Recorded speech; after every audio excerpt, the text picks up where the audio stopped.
உங்கள் ஆரோக்கியம் எங்கள் சந்தோஷம். 90 வருடங்களாக வாடிக்கையாளர்களின் நன்மதிப்பை பெற்ற எஸ்பிஎஸ் கேப்பை மாவு. சினிமாடன் வியூவர்ஸுக்கு வணக்கம். இந்த வீடியோவில் நம்ம பார்க்க இருக்கிற திரைப்படம் கிஷன் தாஸ் மற்றும் ஸ்ருதி வெங்கட் நடிப்பில் உருவாயிருக்கும் தருணம். இந்த படத்தை டைரக்டர் அரவிந்த் ஸ்ரீனிவாசன் இயக்கியிருக்காரு. இவர் இதுக்கு முன்னாடி தேஜாவு அப்படிங்கிற ஒரு படத்தை கொடுத்திருந்தாரு. அருண்நிதி அதில் ஹீரோவா பண்ணியிருந்தாரு. ஸோ இந்த படத்தோட ட்ரெய்லர் பார்த்தப்போ இது வந்து ஒரு எமோஷனல் ரிலேஷன்ஷிப் ட்ராமா பிளஸ் ஒரு கிரைம் த்ரில்லர் ஆங்கிளும் இருக்கும் அப்படிங்கிறது தெரிஞ்சது. ஸோ இந்த ரெண்டு ஜானரும் மிக்ஸ் ஆகிற இந்த படம் எப்படி இருந்துச்சு, ஓவராலாக நம்மளை என்கேஜ் பண்ணிச்சா, படம் சொல்ற விஷயம் என்ன, இதெல்லாமே இந்த ரிவ்யூல பார்க்கலாம். வாங்க ரிவ்யூக்குள்ள போகலாம். படத்தோட ஒன்லைன் என்ன அப்படிங்கிறத பார்த்தலாம். சிஆர்பிஎஃப் வீரராக இருக்காரு கிஷன் தாஸ். அவரோட கரியர் வைஸ் அவருக்கு ஒரு பெரிய இழப்பும் ஏற்படுது. தன்னுடைய நண்பனையே இழந்துட்டார் அப்படிங்கிற மாதிரியான ஒரு சிச்சுவேஷன். பேரலா ஹீரோயின் தன்னோட ஃப்ரெண்டோட ஒரு லாங் டிரைவ் போகிறாங்க. அப்போது ஒரு பெரிய ஆக்சிடென்ட் நடந்துருது. அந்த ஆக்சிடென்ட்லேருந்து அவங்களும் ரெக்கவர் ஆகிட்டு இருக்காங்க. ஸோ இந்த ரெண்டு பேரும் மீட் பண்ணிக்கிறாங்க. ஹீரோயின் ரெண்டு பேரும் மீட் பண்ணிக்கிறாங்க. ஆப்வியஸ்லி அவங்க ரெண்டு பேரும் காதலில் விழுறாங்க. வீட்லேயும் எல்லாத்துக்கும் ஓகே அப்படிங்கிற மாதிரி சொல்லிடுறாங்க. பட் அன்ஃபார்ச்சுனேட்லி அந்த நேரத்தில் கதையின் நாயகியான ஸ்ருதி வெங்கட் ஒரு பெரிய பிரச்சனையில் மாட்டிக்கிறாங்க. அந்த பிரச்சனையிலேருந்து அவங்க வெளியே வர்றதுக்கு கிஷன் தாஸ் எப்படிலாம் ஹெல்ப் பண்ணாரு, இந்த ஜோடி டோட்டலாகவே அந்த பிரச்சனையிலேருந்து ரெக்கவராகி வெளியே வந்தாங்களா இல்லையா அப்படிங்கிறத சொல்கிற படம் தான் இந்த தருணம். படத்தில் நடிகர்களோட பங்களிப்புலாம் எப்படி இருந்துச்சு அப்படிங்கிறத பார்த்துடலாம். கதையின் நாயகனாக கிஷன் தாஸ் ஒரு கன்வின்சிங்கான பெர்ஃபார்மன்ஸ் தான். முக்கியமாக ரிலேஷன்ஷிப் ரிலேட்டடான டைலாக்ஸ், அந்த காட்சிகள் எல்லாத்தையும் சிறப்பாக ஹேண்டில் பண்ணியிருக்காரு. இன்ஃபேக்ட் ஸ்டண்டில் கூட ஒரு 100% உழைப்பை கொடுத்துருக்காரு. ஸ்டண்ட் காட்சிகள் சிறப்பாகவே அவருக்காக வடிவமைக்கப்பட்டிருக்கு அப்படின்னு கூட சொல்லலாம். பட் சிஆர்பிஎஃப் ரோலில் அவர் இன்னும் கொஞ்சம் கன்வின்சிங்காக பொருந்திருக்கலாம். அந்த ரோல் மட்டும் கொஞ்சம் மிஸ்ஃபிட்டாக ஒரு ஃபீல் ஆகுது. பட் அதர் தட் அது ஒரு மெயின் விஷயமா படத்தில் இல்லைங்கிறதுனாலேயே இந்த ரிலேஷன்ஷிப் ட்ராமா, இந்த மாதிரியான காட்சிகள், இந்த கிரைம் த்ரில்லர் அந்த மாதிரியான ஆங்கிளில் வர காட்சிகளுக்கு சிறப்பாகவே பொருந்தி வந்திருக்காரு. ஒரு குறையில்லாத பெர்ஃபார்மன்ஸை கொடுத்துருக்காரு. கதையின் நாயகியாக வர ஸ்ருதி வெங்கட் ஃபர்ஸ்ட் ஹாஃப்ல ஒரு கன்வின்சிங்கான பெர்ஃபார்மன்ஸ் தான் கொடுத்துருக்காங்க. அந்த கேரக்டர் எழுதப்பட்ட விதத்துக்கு ஒரு நியாயம் செஞ்சிருக்காங்க அப்படின்னு கூட சொல்லலாம். பட் செகண்ட் ஹாஃப்ல அந்த கதாபாத்திரம் எடுக்கிற சில டேர்ன்ஸ், அதுக்கு இவங்க கொடுத்துருக்கிற சில ஆக்டிங் கொஞ்சம் ஓவர் போர்டாக போயிட்ட ஃபீல் இருக்கு. நிறைய காட்சிகளில் கொஞ்சம் ஓவர் ஆக்டிங்காகவும் ஃபீல் ஆகுது. அந்த ஒரு விக்கெட்டான நிலைமையில மாட்டிட்டு இருக்கிறப்போ அந்த அவஸ்தை, அந்த இதுலேருந்து வெளியே வரணும் அப்படிங்கிற அந்த டென்ஷனை இன்னும் கொஞ்சம் கன்வின்சிங்காக வெளிப்படுத்தியிருக்கலாம். டைரக்டரும் நல்ல ஒரு அவுட்புட்டை வாங்கியிருக்கலாம் அப்படின்னு நினைக்கிறேன். பட் அந்த இடத்துல அது மிஸ் ஆகுது. அடுத்தது ஸ்ட்ராங்கான ஒரு நெகட்டிவ் ஷேடில் ஒரு கதாபாத்திரத்தில் ராஜ் ஐயப்பன். ஆரம்பத்தில் அவருமே ஒரு கன்வின்சிங்கான பெர்ஃபார்மன்ஸ் தான் டெலிவரி பண்ணுறாரு. எகெயின் ஃபர்ஸ்ட் ஹாஃப்லேயே போக இன்னும் கொஞ்சம் ஓவர் போர்டாக போயிட்டு ஒரு ஃபீல் இருக்குது. நிறைய இடங்களில் ஓவர் ஆக்டிங்கோட மீட்டர்லையும் டச் பண்ணிட்டு வராரு.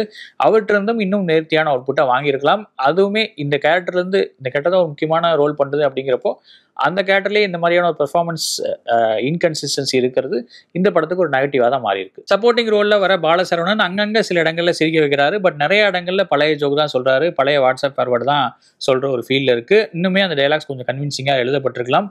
இன்னொரு சப்போர்ட்டிங் ரோலில் கீதா கைலாசம். ஆரம்பத்தில் அவங்க ரோல் ரொம்ப நல்ல ஒரு பொட்டன்ஷியல் உள்ள ரோல், நிறைய கதைக்கும் நல்ல வெயிட்டேஜ் சேர்த்துவாங்க அப்படிங்கிற ஒரு கியூரியாசிட்டியை பில்ட் பண்ணுறாங்க. பட் போக அந்த ரோலுமே கொஞ்சம் மிஸ்ஃபிட்டாக போயிட்ட ஒரு ஃபீல் இருக்குது. அந்த கேரக்டரோட பொட்டன்ஷியலும் வேஸ்ட் பண்ணிட்டு ஒரு ஃபீல் இருக்கு. படத்தோட பாசிட்டிவ்ஸ் என்ன அப்படிங்கறத பார்த்தலாம். டைரக்டர் அரவிந்த் ஸ்ரீனிவாசன் ஃபர்ஸ்ட் ஹாஃப்ல ஒரு ரிலேஷன்ஷிப் டிராமாவையும் செகண்ட் ஹாஃப்ல ஒரு கிரைம் த்ரில்லர் மாதிரியான ஒரு விஷயத்தையும் கொண்டு வர ட்ரை பண்ணியிருக்காரு.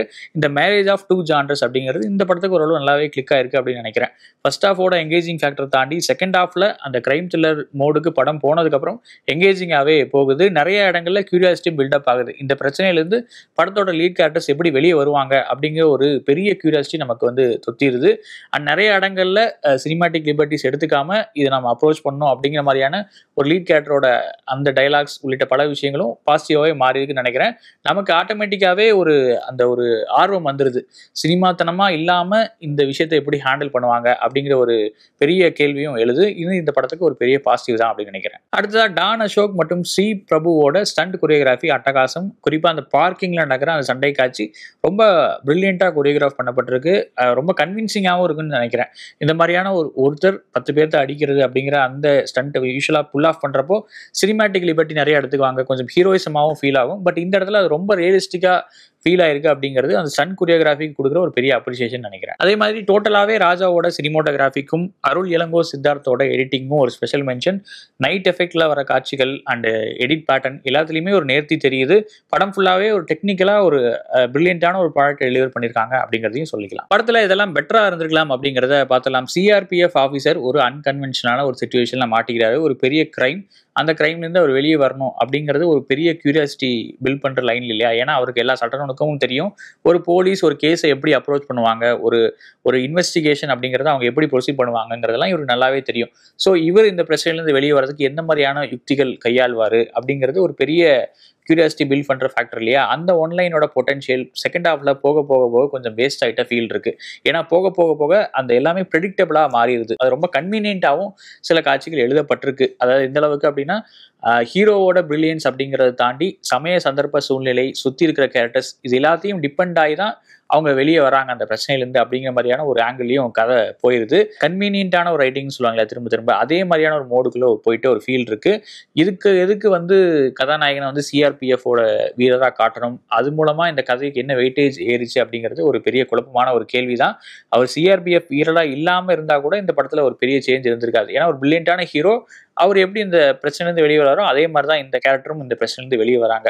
ஸோ அந்த சிஆர்பிஎஃப் கனெக்ஷன் அப்படிங்கிறது இந்த இடத்துல ஒரு தேவையில்லாத ஒரு வெயிட்டேஜஸ் தான் எனக்கு ஃபீல் ஆச்சு. அண்ட் செகண்ட் ஹாஃபோட ஸ்டார்டிங்கில் சினிமேட்டிக்காக எதுவும் பண்ணக்கூடாது, சினிமாவில் வர மாதிரியான விஷயங்கள்லாம் ரியல் லைஃப்பில் பண்ண முடியாது அப்படிங்கிற ஒரு விஷயத்த ஹீரோ முன்வைக்கிற ஒரு டயலாகா அதே மாதிரி தான் செகண்ட் ஹாஃபோட பாதி வரைக்குமே சீன்ஸ் வந்து ப்ரோக்ரஸ் ஆகுது. அது நிச்சயமாக பாராட்ட வேண்டியதான். பட் டுவர்ட்ஸ் தேர்ட் ஆக்ட் இன்னுமே கிளைமேக்ஸ் நோக்கி படம் போகிறப்போ ரொம்ப கன்வின்சிங்கான விஷயங்கள் நிறைய வர ஆரம்பிச்சிருது. எகெயின் சினிமேட்டிக் லிபர்ட்டிஸை இவங்களே எடுத்துக்க ஆரம்பிச்சிடுறாங்க. அதனால அந்த ஹீரோ பேசின டயலாக்கும் இதுக்குமே சம்பந்தம் இல்லாத ஒரு ஃபீல் வந்துருது. யூஸ்வலான ஒரு படமா அந்த இடத்துல படம் மாறிடுது அப்படின்னு நினைக்கிறேன். படத்தோட பிரதான ஸ்டன் காட்சிகள் நல்லா இருந்தாலும் ஆரம்பத்தில் வர அந்த சிஆர்பிஎஃப் எபிசோடு ரொம்ப ஸ்டேஜிங்காக தான் ஃபீல் ஆச்சு. ரொம்ப வந்து ஒரு லோ பட்ஜெட்டில் ஒரு ஆர்மி அட்டாக் சீன் எடுத்து அப்படி இருக்குமோ அந்த மாதிரியான ஒரு ஃபீல் தான் கொடுக்குது. கொஞ்சம் பிளாஸ்டிக்காகவும் இருந்துச்சுன்னு நினைக்கிறேன்.